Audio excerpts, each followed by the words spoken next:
අද මම ගියා මාරවිල සයිට් එකක් බලන්න. මේ ක්ලයන්ට් ඉන්නේ පිටරට. එයාගේ පර්චේස් 15ක ඉඩමක් තියෙනවා. ඉතින් ඒ ඉඩම විසිට් කරන්න තමයි ගියේ. මොකද ක්ලයන්ට් ගේ රික්වයර්මන්ට් එකත් එක්ක ඩිසයින් එක කරන්න අනිවාර්යයෙන්ම සයිට් එක බලන්න ඕනේ. ඉඩම බැලුවට පස්සේ තමයි අපිට අයිඩියා එක එන්නේ මේ ඉඩමේ තියෙන PTමත් එක්ක කොහොමද මොන වගේ විදියටද මෙතන ගෙදර ඩිසයින් එක වෙන්න ඕනේ කියලා. සාමාන්‍යයෙන් මම වැඩක් බාර ගන්නවා නම් අනිවාර්යයෙන්ම ලංකාවේ කොතන උනත් මට ගිහලා ඉඩම බලලා එන්න පුළුවන් නම් දුරක තියෙනවා නම් විතරයි මම මේ වැඩේ බාරගන්නේ. මොකද ඉඩම බලන්න නැතුව හරි අයිඩියා එකක් නැතුව ඩිසයින් එකක් කරන්න අමාරුයි.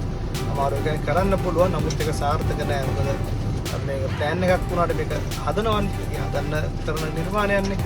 එතකොට ඒක නිසා අනිවාර්යයෙන්ම මේ හැදුවට පස්සේ එන පෙනුම ගැන අපි අනිවාර්යයෙන්ම සැලකිලිමත් වෙන්න ඕනේ. අපිට ප්ලෑන් එකක් පුළුවන් ඕන විදිහට ලස්සන කරලා දෙන්න. නමුත් විශේෂයෙන්ම සැලකිලිමත් වෙන්න ඕනේ මේකේ හැදුවට පස්සේ කොහොමද මෙතන තියෙන ලොකේෂන් එකත් එක කොහොමද මෙතන මේක view වෙන්නේ. මොන වගේ පැති වැහෙනවද අනිත් බිල්ඩින් වලට එතන ක්ලයන්ට් පේන්නේ ගෙදර කෙනෙකුට මොන වගේ කොටසක්ද පේන්නේ. ඒත් අපි විශේෂයෙන්ම ඒ පේන ටික අපි ලයිසන්ට ඩිසයින් කරගන්න ඕනේ, රෙඩ් කරගන්න ඕනේ.